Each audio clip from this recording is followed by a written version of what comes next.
ಆರತಿಯು ರೇವತಿಗೆ ತಿನ್ನಲು ಏನೂ ಕೊಟ್ಟಿರಲಿಲ್ಲ. ಮುಂಜಾನೆಯ ಉಪಹಾರಕ್ಕೆ ಆರತಿಯು ಆಲೂ ಪರೋಟವನ್ನು ಮಾಡಿದ್ದಳು. ಈಗ ಅವು ಖಾಲಿಯಾಗಿವೆ. ಮಧ್ಯಾಹ್ನದ ಸಮಯ ಆಗುತ್ತಿದ್ದರಿಂದ ರೇವತಿಗೆ ತುಂಬ ಹಸಿವಾಗಿತ್ತು.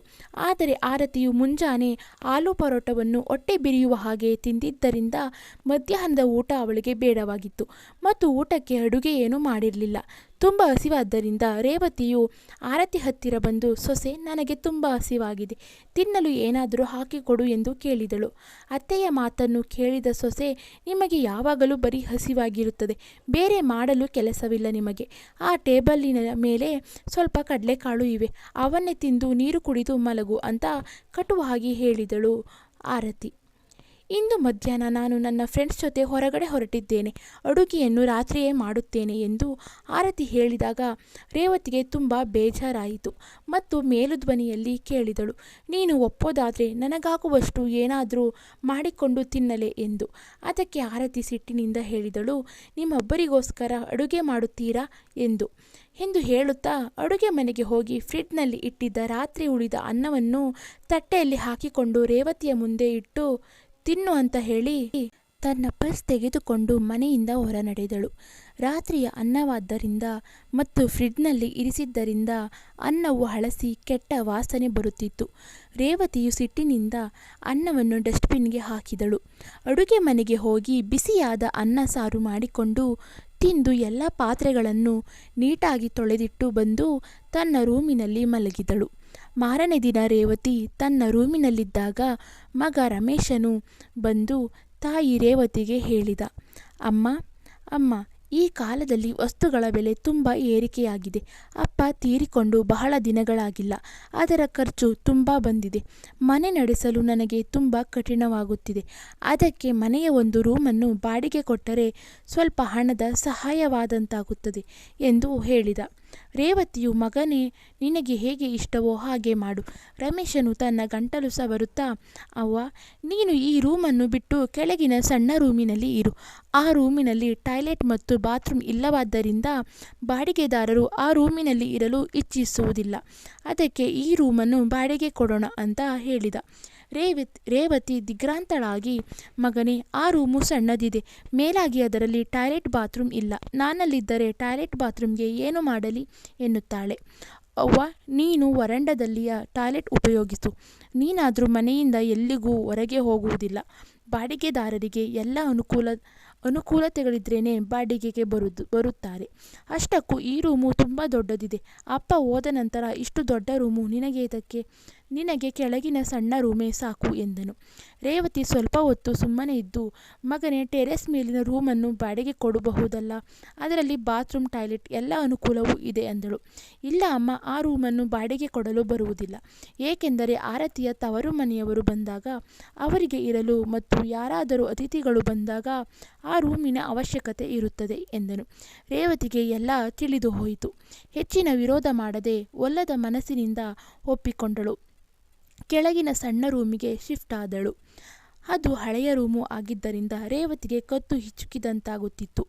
ಆದರೂ ಹೇಗೋ ಸುಧಾರಿಸಿಕೊಂಡು ಆ ರೂಮಿನಲ್ಲಿ ದಿನ ಕಳೆಯತೊಡಗಿದಳು.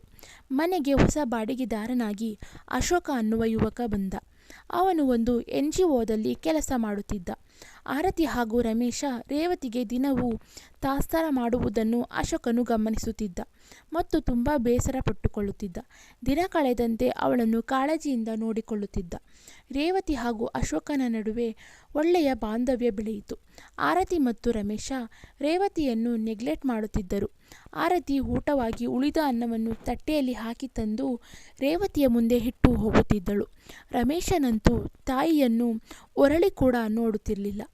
ಆದರೂ ಕಣ್ಣು ಮುಚ್ಚಿ ಅನಾಥವಾದ ಆಕಳಿನಂತೆ ರೇವತಿಯು ರೂಮಿನಲ್ಲಿ ಕಾಲ ಕಳೆಯುತ್ತಿದ್ದಳು.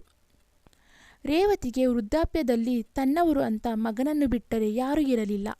ಜೀವನ ಇದ್ದು ಇಲ್ಲದಂತೆ ಒಂಟಿಯಾಗಿ ಕಣ್ಣೀರು ಹಾಕುತ್ತಾ ತುಂಬ ದುಃಖದಿಂದ ದಿನ ಕಳೆಯುತ್ತಿದ್ದಳು.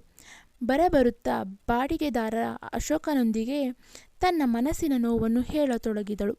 ನನ್ನ ಪತಿಯ ಸಾವು ರಮೇಶನ ನಿರ್ಲಕ್ಷ್ಯದಿಂದ ಆಗಿದೆ. ನನ್ನ ಪತಿಯು ದುಡಿಯುವಾಗ ಮನೆಯಲ್ಲಿ ನಮ್ಮಿಬ್ಬರಿಗೂ ತುಂಬ ಗೌರವ ಇತ್ತು.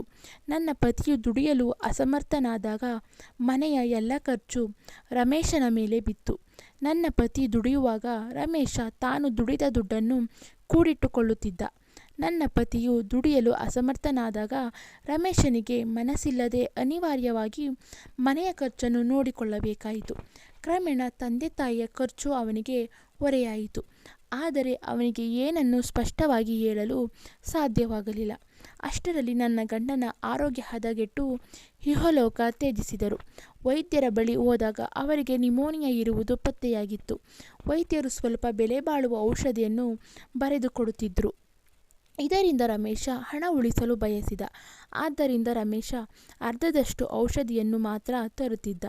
ಆರಂಭದಲ್ಲಿ ಗಂಡನ ಆರೋಗ್ಯ ಸುಧಾರಿಸಿತ್ತು. ನಂತರ ರಮೇಶ ಮಾತ್ರೆ ತರುವುದನ್ನು ನಿಲ್ಲಿಸಿದ. ಪತಿ ಕೂಡ ಈ ವಿಷಯಗಳ ಬಗ್ಗೆ ಹೆಚ್ಚು ಗಮನ ಕೊಡಲಿಲ್ಲ. ಆದರೆ ಒಂದು ರಾತ್ರಿ ಅವರಿಗೆ ಉಸಿರಾಟದ ತೊಂದರೆ ಜಾಸ್ತಿ ಆಯಿತು. ರೇವತಿ ತುಂಬ ಹೆದರಿಕೊಂಡು ಓಡಿ ಹೋಗಿ ರಮೇಶನ ರೂಮಿನ ಬಾಗಿಲನ್ನು ಬಡಿಯುತ್ತಾ ತಂದೆಯ ಆರೋಗ್ಯ ತುಂಬ ಹದಗೆಟ್ಟಿದೆ ಎಂದು ಹೇಳತೊಡಗಿದಳು. ಆಸ್ಪತ್ರೆಗೆ ಕರೆದುಕೊಂಡು ಹೋಗೋಣ ಬಾ ಎಂದು ಕರೆದಳು. ಅದಕ್ಕೆ ರಮೇಶ ಹೇಳಿದ, ಅಮ್ಮ, ಈಗ ನನ್ನನ್ನು ಮಲಗಲು ಬಿಡು. ನನಗೆ ತುಂಬ ನಿದ್ದೆ ಬಂದಿದೆ. ನಾಳೆ ಬೆಳಿಗ್ಗೆ ಆಸ್ಪತ್ರೆಗೆ ಕರೆದುಕೊಂಡು ಹೋಗೋಣ ಅಂತ ಹೇಳಿ ರೂಮಿನ ಬಾಗಿಲು ಹಾಕಿಕೊಂಡ. ರೇವತಿ ರಾತ್ರಿ ಇಡೀ ಗಂಡನ ದಿಂಬಿನ ಬಳಿ ಚಿಂತಾಕ್ರಾಂತಳಾಗಿ ಕುಳಿತಿದ್ದಳು. ಕೆಲವೊಮ್ಮೆ ಎಣ್ಣೆ ಹಚ್ಚಿ ಎದೆಗೆ ಮಸಾಜ್ ಮಾಡುತ್ತಿದ್ದಳು. ಕೆಲವೊಮ್ಮೆ ಹಬೆಯನ್ನು ಕೊಡುತ್ತಿದ್ದಳು. ಆದರೆ ಬೆಳಗಿನ ವೇಳೆ ತನ್ನ ಪತಿ ತೀರಿಕೊಂಡನು. ಮನೆಯಲ್ಲಿ ಸ್ಮಶಾನದಂತೆ ಶಾಂತಿ ನೆಲೆಸಿತ್ತು. ರಮೇಶ ಅಳುವಂತೆ ನಟಿಸತೊಡಗಿದ. ಮಾವ ಹೋಗಿದ್ದಕ್ಕೆ ನಿಜವಾಗ್ಲೂ ಬೇಸರವಾಗಿದೆ ಅಂತ ಆರತಿ ಅಳುತ್ತಿದ್ದಳು. ಅವರಿಬ್ಬರ ನಟನೆ ನೋಡಿ ಸಿಟ್ಟು ಬಂದರೂ ಗಂಡನ ಕಳೆದುಕೊಂಡ ದುಃಖದಲ್ಲಿ ರೇವತಿ ಸುಮ್ಮನಿದ್ದಳು. ಸರಸ್ವತಿಯ ಮನಸ್ಸಿನಲ್ಲಿ ಯಾವಾಗಲೂ ದುಃಖದಲ್ಲಿ ಸುಮ್ಮನಿದ್ದಳು. ರೇವತಿಯ ಮನಸ್ಸಿನಲ್ಲಿ ಯಾವಾಗಲೂ ಒಂದು ವಿಷಯ ಕೊರೆಯುತ್ತಿತ್ತು. ರಮೇಶ ನಿರ್ಲಕ್ಷ್ಯ ಮಾಡಿದ್ದರಿಂದ ನನ್ನ ಗಂಡ ಇನ್ನೂ ಬದುಕಿರುತ್ತಿದ್ದ. ಪತಿಯ ಸಾವಿನ ನಂತರ ಆರತಿ ಮತ್ತು ರಮೇಶನ ನಡವಳಿಕೆ ತುಂಬ ಬದಲಾಯಿತು. ರೇವತಿಯು ಅವರ ವರ್ತನೆಗೆ ಒಗ್ಗಿಕೊಂಡಿದ್ದಳು. ಅದಕ್ಕೆ ರಮೇಶನಿಂದ ಏನೂ ನಿರೀಕ್ಷಿಸಿರಲಿಲ್ಲ. ಆದರೆ ಅವಳ ಮನಸ್ಸು ಅವಳನ್ನು ಒಳಗೆ ಕೊರೆಯುತ್ತಿತ್ತು. ರಮೇಶನಿಗೆ ಏನೂ ಹೇಳಲು ಧೈರ್ಯ ಬರ್ತಿರಲಿಲ್ಲ. ಒಂದು ದಿನ ಬಾಡಿಗೆದಾರ ಅಶೋಕನು ರೇವತಿಯ ಬಳಿ ಬಂದು ಕೆಲವು ವಿಷಯಗಳನ್ನು ಹೇಳಿದ. ಆ ಮಾತುಗಳನ್ನು ಕೇಳಿ ರೇವತಿಯ ಕಣ್ಣುಗಳಲ್ಲಿ ಹೊಸ ಭರವಸೆ ಮೂಡಿತು.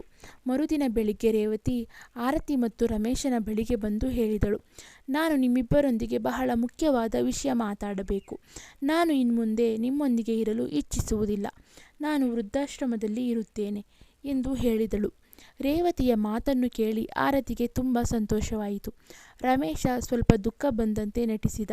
ಸ್ವಲ್ಪ ಹೊತ್ತಿನ ನಂತರ ರೇವತಿ ಇಬ್ಬರ ಮುಖಭಾವವನ್ನು ನೋಡಿ ಹೇಳಿದಳು, ರಮೇಶ, ನೀನು ದುಃಖಿಸುವ ಅಗತ್ಯವಿಲ್ಲ. ಆರತಿ, ನೀನು ಖುಷಿ ಪಡುವ ಅಗತ್ಯವಿಲ್ಲ. ಮೊದಲು ನನ್ನ ಮಾತುಗಳನ್ನೆಲ್ಲ ಕೇಳಿ ಎಂದು ನಸುನಗುತ್ತಾ ರೇವತಿ, ಈ ಮಾತುಗಳು ನಿಜ. ನಾನು ವೃದ್ಧಾಶ್ರಮದಲ್ಲಿ ಇರುತ್ತೇನೆ. ಆದರೆ ಈ ಮನೆ ಬಿಟ್ಟು ಎಲ್ಲಿಗೂ ಹೋಗುವುದಿಲ್ಲ ಎಂದಳು. ಈ ಮನೆಯನ್ನು ವೃದ್ಧಾಶ್ರಮ ಮಾಡುತ್ತೇನೆ. ಈಗ ನಿನ್ನಂತಹ ಸ್ವಾರ್ಥಿ ಗಂಡು ಮಕ್ಕಳು ಹೆಣ್ಣು ಮಕ್ಕಳು ಇಲ್ಲಿ ಇರಲು ಅವಕಾಶವಿಲ್ಲ. ನನ್ನಂತಹ ವೃದ್ಧರು ಇಲ್ಲಿ ಇರುತ್ತಾರೆ. ಇದು ನನ್ನ ಅಂತಿಮ ನಿರ್ಧಾರ. ಇದನ್ನು ಕೇಳಿದ ರಮೇಶ್ ಮತ್ತು ಆರತಿ ಇಬ್ಬರು ಬೆಚ್ಚಿಬಿದ್ದರು. ರಮೇಶ್ ಮತ್ತು ಆರತಿ ಒಬ್ಬರನ್ನೊಬ್ಬರು ನೋಡಲಾರಂಭಿಸಿದರು. ರೇವತಿ ಮನೆ ಬಿಟ್ಟು ಹೋಗುತ್ತಾಳೆ ಮತ್ತು ನಾವಿಬ್ಬರೂ ಸಂತೋಷದಿಂದ ಈ ಮನೆಯಲ್ಲಿ ಬದುಕುತ್ತೇವೆ. ರೇವತಿಯ ಜವಾಬ್ದಾರಿ ಕಳಿತಲ್ಲ ಎಂದು ಮನಸ್ಸಿನಲ್ಲಿ ಖುಷಿಪಟ್ಟಿದ್ದರು. ಆದರೆ ಇಲ್ಲಿ ಎಲ್ಲವೂ ವಿರುದ್ಧವಾಗಿದೆ. ರೇವತಿಯ ಮಾತನ್ನು ಕೇಳಿ ರಮೇಶ ಸಿಟ್ಟಿನಿಂದ ಹೇಳಿದ, ಅಮ್ಮ, ನಿನಗೇನು ಹುಚ್ಚು ಹಿಡಿದಿದೆಯೋ? ಈ ಮನೆ ನನ್ನದು. ನಾನು ಅದಕ್ಕೆ ಒಪ್ಪುತ್ತೇನಾ? ನೀನು ಮರೆತಿದ್ದೀಯ ಮಗನೇ. ಇಂದಿನವರೆಗೂ ಈ ಮನೆ ನನ್ನ ಹೆಸರಿನಲ್ಲಿ ಮಾತ್ರ ಇದೆ. ನೀವಿಬ್ಬರು ನನಗೆ ತುಂಬ ತೊಂದರೆ ಕೊಟ್ಟಿದ್ದೀರಿ. ಸಣ್ಣ ಸಣ್ಣ ವಿಷಯಕ್ಕೂ ನನ್ನನ್ನು ಅವಮಾನಿಸಿದ್ದೀರಿ. ಅನಾರೋಗ್ಯದ ಸಮಯದಲ್ಲಿಯೂ ನನ್ನ ಬಗ್ಗೆ ಗಮನ ಹರಿಸಲಿಲ್ಲ. ಹಸಿದ ಹೊಟ್ಟೆಗೆ ಅನ್ನವನ್ನು ಹಾಕಲಿಲ್ಲ. ಈಗ ನಾನು ಸುಮ್ಮನಿದ್ದರೆ ನನ್ನ ಗಂಡನ ಹಾಗೆ ನಾನು ಸಾಯಬೇಕಾಗುತ್ತದೆ. ಅದಕ್ಕೆ ಮಗನ ಸುಳ್ಳು ಪ್ರೀತಿಯ ಬಲೆಯಲ್ಲಿ ಸಿಕ್ಕಿ ಹಾಕಿಕೊಳ್ಳುವುದಕ್ಕಿಂತ ನನ್ನ ಬಗ್ಗೆ ನಾನು ಯೋಚಿಸುವುದು ಒಳ್ಳೆಯದು ಎಂದುಕೊಂಡಿದ್ದೇನೆ. ರಮೇಶ ಮೊಣಕಾಲೂರಿ, ಅಮ್ಮ, ದಯವಿಟ್ಟು ನನ್ನನ್ನು ಕ್ಷಮಿಸು. ನಾವಿಬ್ಬರು ನಿನ್ನನ್ನು ಚೆನ್ನಾಗಿ ನೋಡಿಕೊಳ್ಳುತ್ತೇವೆ. ಎಂದಿಗೂ ಅವಮಾನಿಸುವುದಿಲ್ಲ. ಆದರೆ ಈ ಮನೆಯನ್ನು ವೃದ್ಧಾಶ್ರಮ ಮಾಡಬೇಡ. ಸ್ವಲ್ಪ ನಮ್ಮ ಬಗ್ಗೆಯೂ ಯೋಚಿಸಿ ನೋಡು ಎಂದು ಬೇಡಿಕೊಂಡನು. ರೇವತಿ ಏರು ಧ್ವನಿಯಲ್ಲಿ, ನಾನು ಮತ್ತು ನಿನ್ನ ತಂದೆ ನಿನಗೆ ಒಳ್ಳೆಯ ಸಂಸ್ಕಾರ ಕೊಟ್ಟಿದ್ದೇವೆ. ನೀನು ಕೇವಲ ನಿನ್ನ ಹೆಂಡತಿ ಮಕ್ಕಳ ಬಗ್ಗೆ ಯೋಚಿಸಿದೆ. ನಾನೇಕೆ ನಿನ್ನ ಬಗ್ಗೆ ಯೋಚಿಸಲಿ? ಇನ್ನು ಮುಂದೆ ನಿನ್ನ ದಾರಿ ನಿನಗೆ, ನನ್ನ ದಾರಿ ನನಗೆ. ಆದಷ್ಟು ಬೇಗ ಈ ಮನೆಯನ್ನು ಬಿಟ್ಟು ತೊಲಗಿ. ಇನ್ನು ಮುಂದೆ ಈ ಮನೆಯಲ್ಲಿ ಒಳ್ಳೆಯ ಜನರು ವಾಸಿಸಲು ಬರುತ್ತಿದ್ದಾರೆ. ಹೀಗೆ ಹೇಳುತ್ತಾ ರೇವತಿ ತನ್ನ ಕೋಣೆಗೆ ಹೋದಳು. ರೇವತಿ ತನ್ನ ಮನೆಯಲ್ಲಿ ತನ್ನಂಥ ವೃದ್ಧ ಹಾಗೂ ಅನ್ಯಾಯಕ್ಕೆ ಒಳಗಾದ ಮುದುಕರಿಗೆ ಆಶ್ರಯ ನೀಡಿದಳು. ಅಶೋಕನ ನೆರವಿನಿಂದ ವೃದ್ಧಾಶ್ರಮ ಚೆನ್ನಾಗಿ ನಡೆಯತೊಡಗಿತು. ಈ ರೀತಿ ರೇವತಿ ತನ್ನ ಮಗ ಮತ್ತು ಸೊಸೆಗೆ ಶಿಕ್ಷೆಯನ್ನು ಕೊಡುತ್ತಾಳೆ. ಸ್ನೇಹಿತರೆ, ಈ ನನ್ನ ಪುಟ್ಟ ಕತೆ ನಿಮಗೆ ಇಷ್ಟವಾಗಿದ್ದಲ್ಲಿ ಒಂದು ಲೈಕ್ ಕೊಡಿ, ಶೇರ್ ಮಾಡಿ, ಹಾಗೆ ಕಮೆಂಟ್ ಮಾಡಿ. ನಿಮ್ಮ ಫ್ಯಾಮಿಲಿ ಆ್ಯಂಡ್ ಫ್ರೆಂಡ್ಸ್ಗೆ ಶೇರ್ ಮಾಡಿ. ಹಾಗೆ ನನ್ನ ಚಾನಲ್ನ ಸಬ್ಸ್ಕ್ರೈಬ್ ಮಾಡ್ಕೊಳ್ಳೋದನ್ನು ಮರಿಬೇಡಿ. Thank you for watching. Keep support me. ಧನ್ಯವಾದಗಳು.